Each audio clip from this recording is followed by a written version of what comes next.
설 연휴를 하루 앞두고 본격적인 귀성 행렬이 시작됐습니다. 지역 정치권은 귀향객들을 맞이하며 정권 교체를 다짐했습니다. 이번 설 연휴든 큰 추위는 없겠지만 눈과 비 소식이 있어 고향 오가는 길이 순탄치 않을 전망입니다.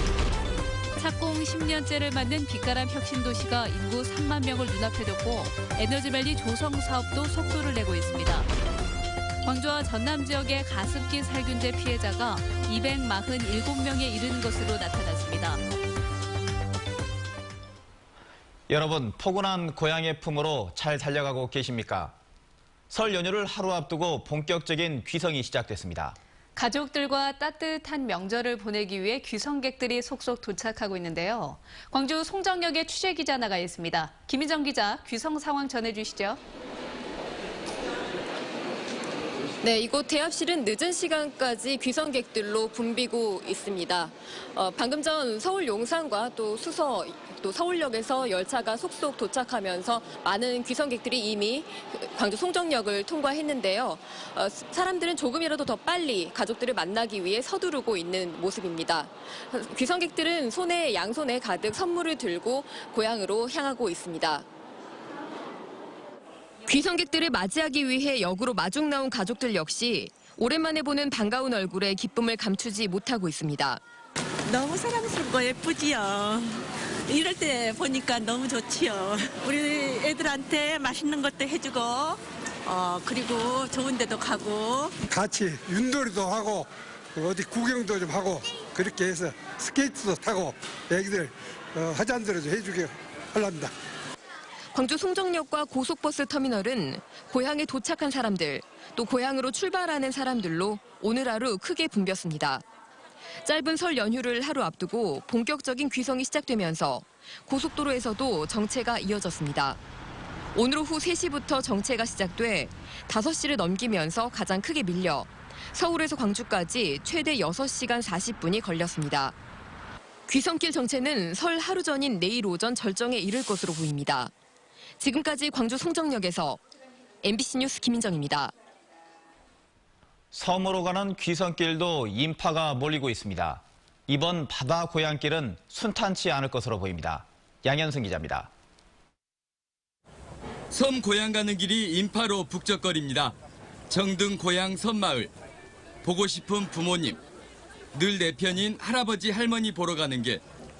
섬으로 가는 배가 무태에 도착하자마자 바리바리 싼 짐을 들고 바쁘게 움직입니다. 새해에 할머니 집 가서 못했던 것도 하고 맛있는 것도 먹고 올 거예요. 귀성 귀경이 집중될 설 명절을 앞뒤로 서남해상에는 강풍과 함께 최대 4m의 파도가 칠 것으로 예보됐습니다. 먼 바다의 여객선 운항은 통제될 가능성이 높아 일부 섬마을 노부모들은 기차에 몸을 싣고 역귀성에 나서기도 했습니다. 서울스러워 아들한테로 안 올라겠는데 하다 오라겠지 않게 저희들이 못 오른다 오라겠지 않게. 버스터미널과 기차역 등 보고 싶은 가족들이 도착하는 곳마다 웃음이 넘쳐났습니다. 아들 킬 때는 아무 생각 없이 키웠는데 손자 키니까 더 사랑이 더 가요. 더 예쁘고 더 보고 싶고 떨어져 있으면. 고향 품에서 즐기는 나흘 동안의 달콤한 명절이 시작됐습니다. MBC 뉴스 양현승입니다. 지역 정치권이 역과 터미널에서 귀성객들을 맞이하며 정권 교체를 다짐했습니다. 민주당 광주시당은 광주 송정역에서 귀향 인사를 하며 정권 교체를 다짐했고, 국민의당 광주시당은 광천터미널에서 귀성객들을 맞이하며 탄핵 국면에서 국민의당의 역할을 알렸습니다.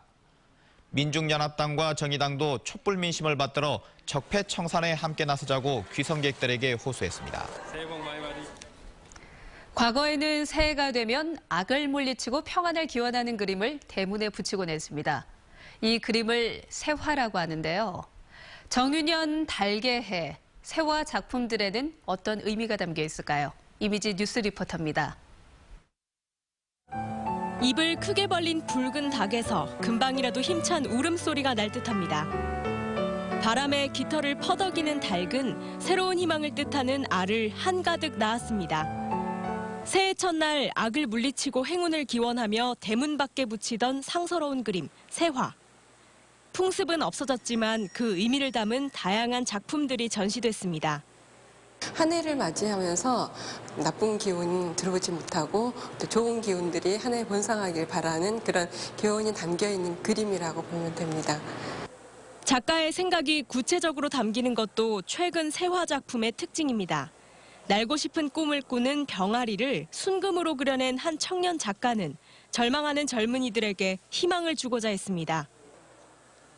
또 올해는 서로 다름을 인정하자고 소망하거나 국정농단으로 얼룩졌던 지난해를 비판한 작가도 있습니다. 닭을 주제로 이렇게 여러 가지 작품이 나올 수 있구나 그런 생각했어요. 광주 시립미술관과 은암미술관, 미용박물관 등에도 정유년에 어울리는 닭 작품들이 전시됩니다. MBC 뉴스 이미지입니다.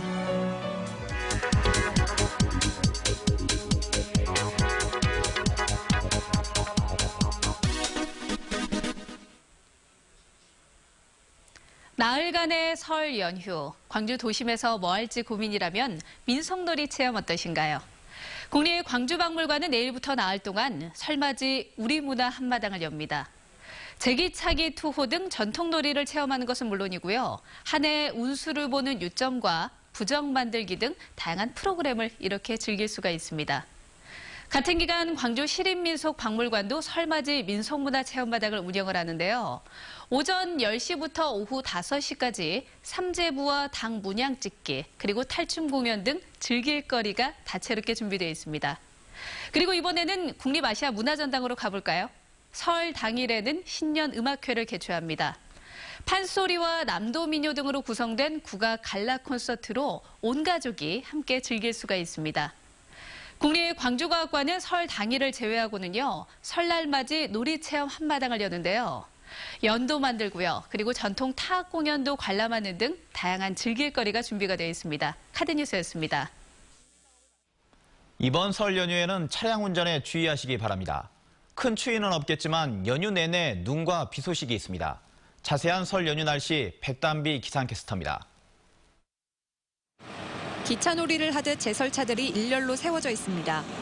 한 대씩 시험 운행을 하며 제설 장비 점검에 한창인데요. 설 연휴 궂은 날씨에 대비해 창고에는 제설에 필요한 염화칼슘과 소금이 넉넉히 준비돼 있습니다. 설 연휴 기간 눈이 내리는 예보가 있어 저희 사무소에서는 신속한 제설 작업을 실시하기 위해서 만전을 기하고 있습니다.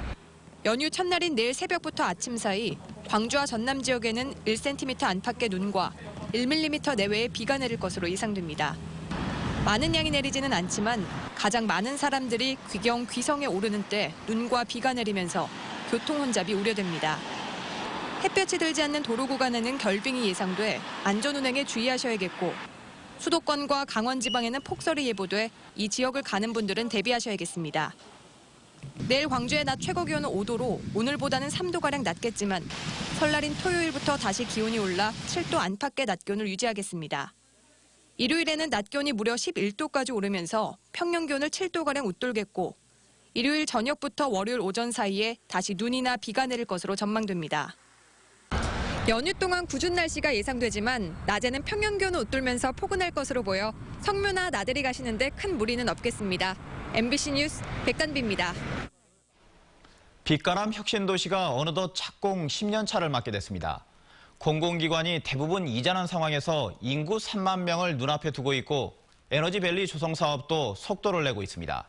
이계상 기자입니다. 올해 10월이 되면 착공 10년을 맞게 되는 빛가람 혁신도시. 한국전력 등 14개 공공기관들이 차례로 이전하면서 2020년까지 인구 5만 명 자독도시로서 면모를 갖추게 됩니다.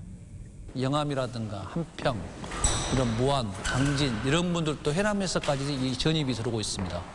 그래서 중심 아마 타워가 될 걸로 생각이 되고.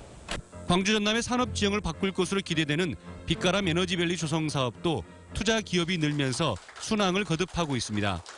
2020년 500개 기업 유치를 목표로 이미 170여 개 기업이 투자 협약을 마쳤습니다.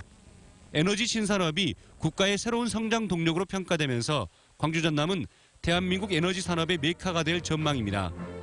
신산업의 어떤 직접 지역을 키우고 동시에 지역 그 경제 혁신의 하나의 그 거점으로 만들도록 노력하겠습니다. 하지만 혁신도시 정주 여건 개선과 지역산업 육성을 위해서는 관련 특별법 개정과 제정이 절실한 상황. 대권 주자들은 혁신도시 정착을 위해서 앞다퉈 전폭적인 지원을 약속하고 있습니다. 공공서비스가 바쁘고 그렇게 하면 정주 여건이 갖춰진 자족 도시로 커나갈 수 있습니다. 착공 10년을 눈앞에 둔 빛가람 혁신도시가 전국 10개 혁신도시 가운데 선두주자로서 입지를 굳힐 수 있을지 주목됩니다. MBC 뉴스 이계상입니다. 광주와 전남 지역의 가습기 살균제 피해자가 247명에 이르는 것으로 나타났습니다. 광주 환경운동연합에 따르면 지난해 말까지 접수된 피해 사례는 광주 139명, 전남 108명이며 이 가운데 사망자도 71명에 이르는 것으로 드러났습니다. 특히 피해 접수를 다시 시작한 지난해 4월부터 전체 접수의 78%가 집중된 것으로 조사됐습니다. 광주 환경운동연합은 잠재적 피해자가 227만 명으로 추산되고 있는 만큼 전 인구를 대상으로 역학조사가 필요하다고 주장했습니다.